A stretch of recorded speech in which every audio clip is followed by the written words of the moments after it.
Hello friends, welcome to my Binta super classes. आज हम लोग बिहार बोर्ड के वर्ग 10 के इतिहास में पार्ट 1 देख लेते हैं। पार्ट का नाम है यूरोप में राष्ट्रवाद। इससे पहले कि आप हमारे चैनल पर नए हो तो हमारे चैनल को सब्सक्राइब कर दें और बेल आइकन को दबा लें, जिससे हमारे आने वाले वीडियो का नोटिफिकेशन आपको सबसे पहले मिल सके। आइए हम लोग पहला क्वेश्चन देख लेते हैं, वैकल्पिक प्रश्न। इसमें पहला है, इटली एवं जर्मनी वर्तमान में किस महादेश के अंतर्गत आते हैं? क उत्तरी अमेरिका, ख दक्षिणी अमेरिका, ग यूरोप, घ पश्चिमी एशिया। तो हमारे इसमें जो सही है ग यूरोप। हम लोग दूसरा क्वेश्चन देख लेते हैं, फ्रांस में किस शासक वंश की पुनर्स्थापना वियना कांग्रेस द्वारा की गई थी?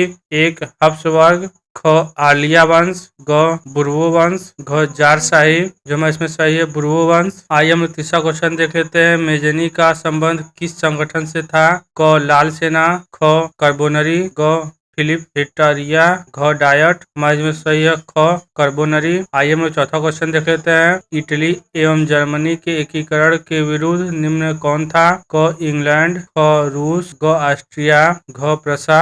हमारे इसमें जो सही है ग ऑस्ट्रिया। आइए हम लोग पांचवा क्वेश्चन देख लेते हैं, काउंट काबुल को विक्टर एमेनुअल ने किस पद पर नियुक्त किया? क सेनापति, ख फ्रांस में राजदूत, ग प्रधानमंत्री, ख गृह मंत्री। जो हमारे इसमें सही है ग प्रधानमंत्री। आइए हम लोग छठा क्वेश्चन देख लेते हैं, गरीबाल्दी पेशे से क्या था? क सिपाही, ख किसान, ग जमींदार, घ नाविक। जो हमारे इसमें सही है घ नाविक। आइए हम लोग सातवां क्वेश्चन देख लेते हैं, जर्मन राइन राज्य का निर्माण किसने किया था? क लुई 18वां, ख नेपोलियन बोनापार्ट, ग नेपोलियन, घ बिस्मार्क। जो हमारे इसमें सही है ख नेपोलियन बोनापार्ट। आइए हम लोग आठवां क्वेश्चन देख लेते हैं, जालबेरिन एक संस्था थी, क क्रांतिकारियों की, ख व्यापारियों की, ग विद्वानों की, घ पादरी सामंतों का। जो हमारे इसमें सही है ख व्यापारियों की। आइए हम लोग नवां क्वेश्चन देख लेते हैं, रक्त एवं लौह की नीति का अवलंबन किसने किया था? क मेजनी, ख हिटलर, ग बिस्मार्क, ख विलियम। जो हमारे इसमें सही है ग बिस्मार्क। आइए हम 10वां क्वेश्चन देख लेते हैं, फ्रैंकफर्ट की संधि कब हुई? क 1864, ख 1866, घ 1870, घ 1871। जो हमारे इसमें सही है घ 1871। आइए हम लोग 11वां क्वेश्चन देख लेते हैं, यूरोप वासियों के लिए किस देश का साहित्य एवं ज्ञान विज्ञान प्रेरणा स्रोत रहा? क जर्मनी, ख यूनान, ग तुर्की, ख इंग्लैंड। जो इसमें सही है ख यूनान। आइए हम लोग 12वां क्वेश्चन देख लेते हैं, 1829 ईस्वी की एड्रियानोपुल की संधि किस देश के साथ हुई? क तुर्की, ख यूनान, ग हंगरी, घ पोलैंड। जो इसमें सही है क तुर्की। अब आइए हम दूसरा क्वेश्चन देख लेते हैं, निम्नलिखित में रिक्त स्थानों को भरे। इसमें दूसरा का पहला है खाली स्थान, युद्ध में ही एक महाशक्ति के पतन पर दूसरी यूरोपीय महाशक्ति जर्मनी का जन्म हुआ था। तो हमारे इसमें जो भराएगा सेडान भराएगा। हम लोग दूसरा देख लेते हैं, सोडोवा का युद्ध खाली स्थान और खाली स्थान के बीच हुआ था। तो हमारे जो इसमें पहले खाली स्थान ऑस्ट्रिया और दूसरे खाली स्थान प्रसा भराएगा। आइए हम तीसरा देख लेते हैं, 1848 ईस्वी फ्रांसीसी क्रांति ने खाली स्थान युग का अंत कर दिया। जो हमारे इसमें भराएगा मेटरनिख। आइए हम चौथा क्वेश्चन देख लेते हैं, वेटिकन सिटी के राजमहल जहां खाली स्थान रहते थे, जो इटली के खाली स्थान में बचा रहा। जो हमारे पहले खाली स्थान में पोप भराएगा और दूसरे खाली स्थान में अधिकार। आइए हम लोग पांचवा क्वेश्चन देख लेते हैं, यूनान को एक स्वतंत्र राष्ट्र घोषित करने के बाद बवेरिया के शासक खाली स्थान को कहाँ का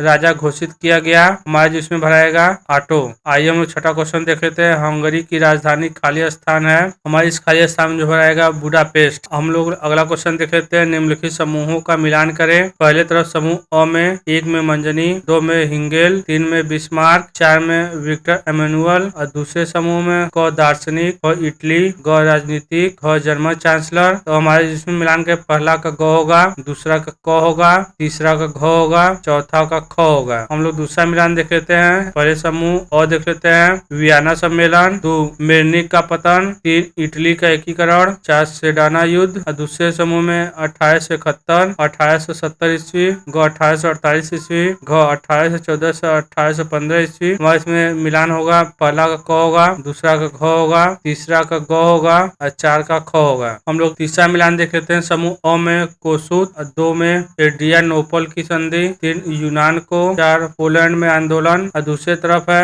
ग 1863 ईस्वी ख हरिजन राष्ट्रवादी नेता, ग 1829 ईस्वी, घ 1832 ईस्वी।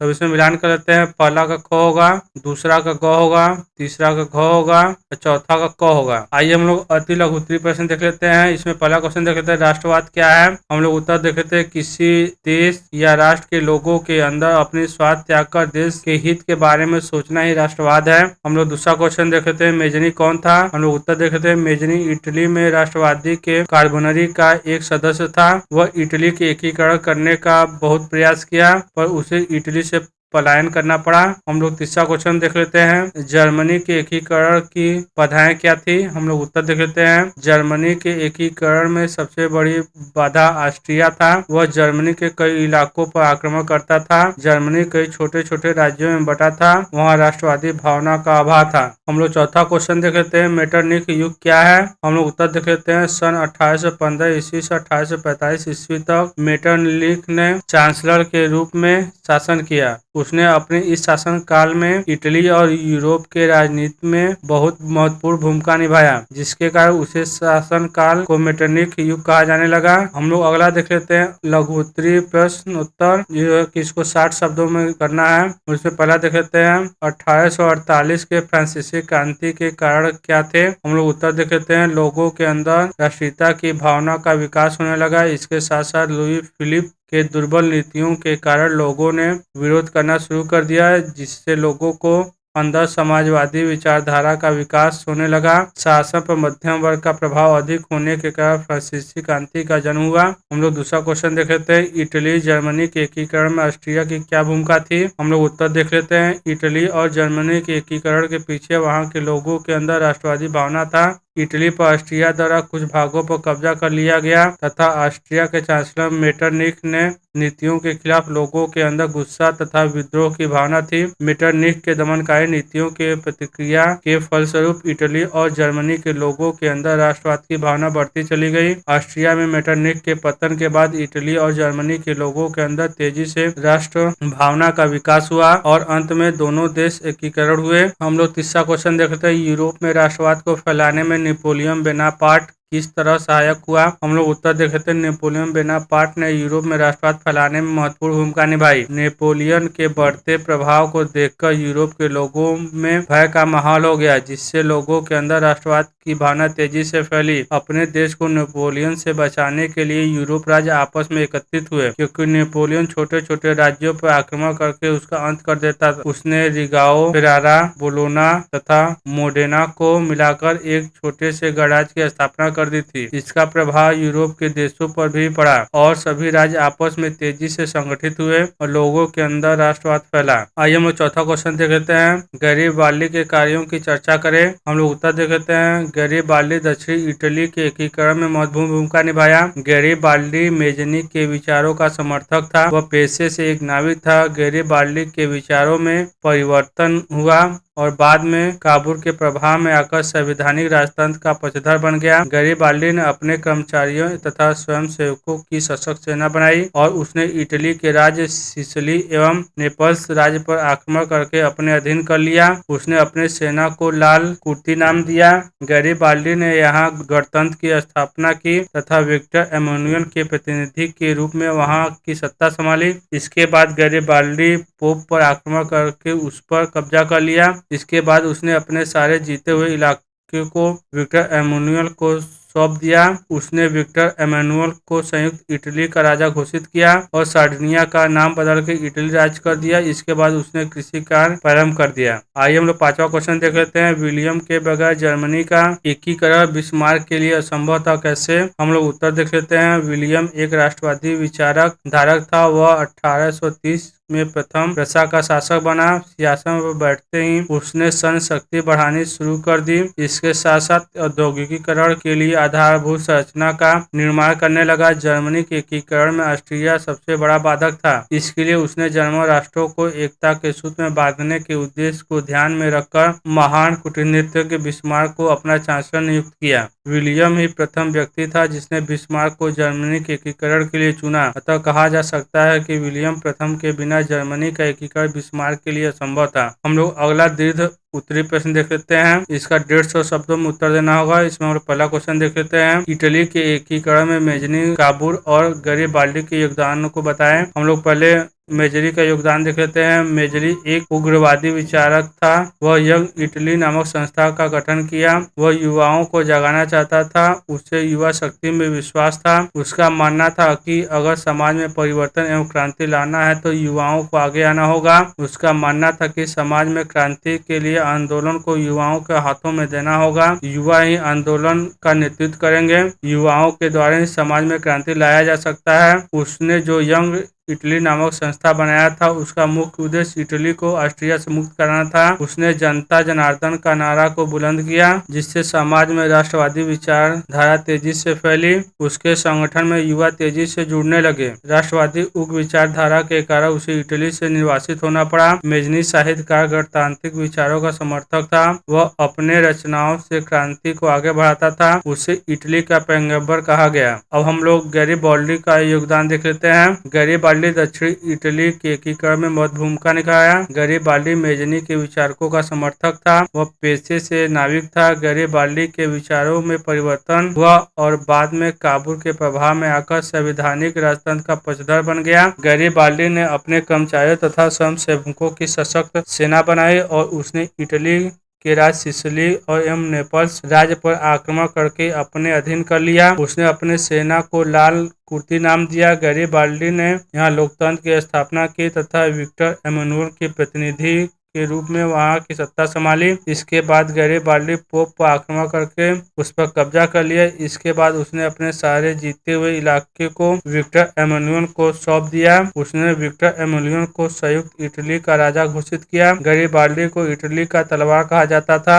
उसने सार्डिया का नाम बदल के इटली राज्य कर दिया। इसके बाद उसने कृषि कार्य प्रारंभ कर दिया। आइए हम दूसरा क्वेश्चन देख लेते हैं। जर्मनी के एकीकरण में बिस्मार्क की भूमिका का वर्णन करें। हम लोग उत्तर देखते हैं। बिस्मार्क जर्मनी का चांसलर नियुक्त होने के बाद उसने वहां के सैनिकों को संगठित किया, क्योंकि कोई भी युद्ध बिना सैनिकों के नहीं लड़ी जा सकती थी। इसके लिए उसने रक्त और लौह नीति को अमल में लाया। उसने अपने देश में अनिवार्य सैन्य सेवा लागू कर दी। उसने देश में सैनिकों की संख्या तेजी से बढ़ाई। उसने देश में राष्ट्रवाद की भावना फैला दी। इससे युवाओं प्रेरित होकर सैनिक में शामिल होने लगे। उसने ऑस्ट्रिया का विरोध करना शुरू कर दिया, क्योंकि जर्मनी के एकीकरण में ऑस्ट्रिया सबसे बड़ा बाधक था। बिस्मार्क ने अपनी सेनाओं को एकीकरण करके सैन्य शक्ति प्रधान बना दिया। इस तरह जर्मनी की सैन्य शक्ति किसी तरह ऑस्ट्रिया से कम नहीं थी। बिस्मार्क ने कई युद्ध लड़ा और उसे जीता भी। उसने ऑस्ट्रिया, डेनमार्क तथा फ्रांस के साथ युद्ध कर जर्मनी का एकीकरण किया। हम लोग तीसरा क्वेश्चन देखते हैं। राष्ट्रवाद के उदय के कारकों एवं प्रभावों की चर्चा करें।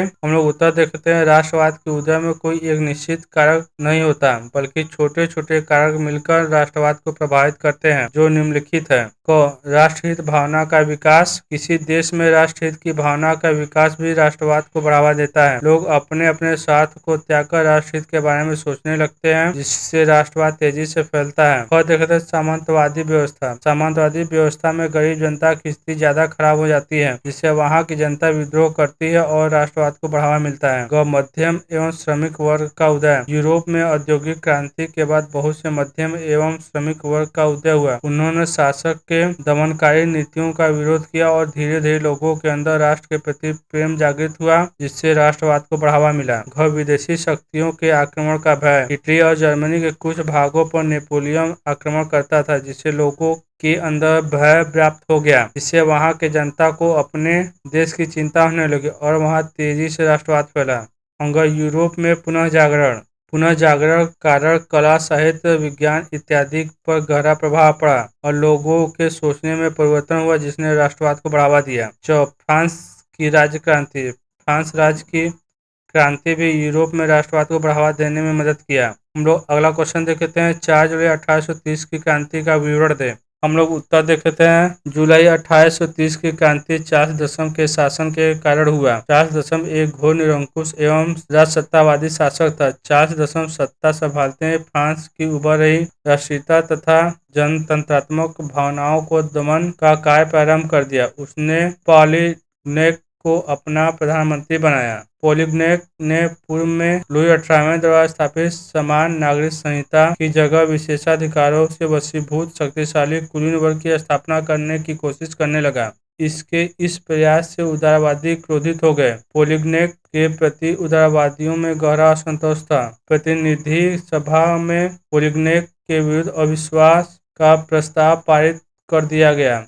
इससे क्षुब्ध होकर चार्ल्स दशम ने 25 जुलाई 1830 ईस्वी को 4 अध्यादेश जारी किए, जिसमें प्रेस की स्वतंत्रता समाप्त कर दी गई, 2 प्रतिनिधि सभा भंग कर दी गई, 3 संपत्ति योग्यता बढ़ाकर मतदाताओं की संख्या सीमित कर दी गई, 4 राज्य परिषद अभिजात वर्ग की संख्या बढ़ा दी गई। इन अध्यादेशों द्वारा उदारवादी विचारकों का गला घोटने का प्रयास किया गया। इसके विरोध में पेरिस में क्रांति प्रारंभ हो गई तथा 27-29 जुलाई तक गृह युद्ध चला। परिणामतः चार्ल्स दशम फ्रांस की राजगद्दी छोड़ इंग्लैंड चला गया। फ्रांस में जुलाई 1830 के क्रांति के फलस्वरूप बुबो वंश का अंत हुआ तथा आलेयस वंश की लुई फिलिपिक ने सत्ता संभाली। इसी क्रांति को जुलाई 1830 का क्रांति कहा गया। हम लोग 5वां क्वेश्चन देख लेते हैं। यूनानी स्वतंत्रता आंदोलन का संक्षिप्त विवरण दे। हम लोग उत्तर देख लेते हैं। यूनान तुर्की साम्राज्य के अधीन था। फ्रांसीसी क्रांति से यूनानियों में राष्ट्रीयता की भावना का विकास हुआ, क्योंकि उनकी धर्म, जाति तथा संस्कृति के आधार पर समान पहचान थी। तुर्की शासन से मुक्ति पाने के लिए यूनानियों ने हितेरिया फिलाइक नामक संस्था की स्थापना कर स्वतंत्रता आंदोलन की शुरुआत कर दी। यूनानियों के स्वतंत्रता संघर्ष ने संपूर्ण यूरोप में सहानुभूति पैदा कर दी। रूस भी अपनी धार्मिक एवं साम्राज्यवादी महत्वाकांक्षा के कारण यूनान की स्वतंत्रता चाहता था। 1821 ईस्वी में अलेक्जेंडर चिपसिलांटी के नेतृत्व में यूनान में विद्रोह शुरू हो गया। तुर्की के शासकों ने यूनानी स्वतंत्रता सेनानियों का दमन करना प्रारंभ कर दिया। इससे यूनानियों के अंतर्राष्ट्रवाद की लहर दौड़ गई। रूस का जार अलेक्जेंडर व्यक्तिगत रूप से यूनानी स्वतंत्रता का पक्षधर था, परंतु खुले रूप से उसका समर्थन नहीं कर सका। परंतु नए जार निकोलस ने खुलकर यूनानियों का समर्थन किया। सन 1826 ईस्वी में ग्रेट ब्रिटेन और रूस ने तुर्की यूनान विवाद को सुलझाने हेतु मध्यस्थता की। लंदन में सन 1827 ईस्वी का एक सम्मेलन हुआ, जिसमें इंग्लैंड, फ्रांस तथा रूस ने मिलकर यूनान का सहयोग करने पर सहमत हुए। तुर्की के समर्थन में सिर्फ मिस्र की सेना ने साथ दिया। इस युद्ध में मिस्र और तुर्की की सेना बुरी तरह हार हुई। सन 1832 में यूनान एक स्वतंत्र राष्ट्र घोषित कर बवेरिया के शासक ऑटो को स्वतंत्र यूनान का राजा बनाया। प्यारे बच्चों, वीडियो पसंद आए तो लाइक करें, चैनल को सब्सक्राइब करें और अपने दोस्तों के साथ शेयर करना ना भूलें। जय हिंद, वंदे मातरम।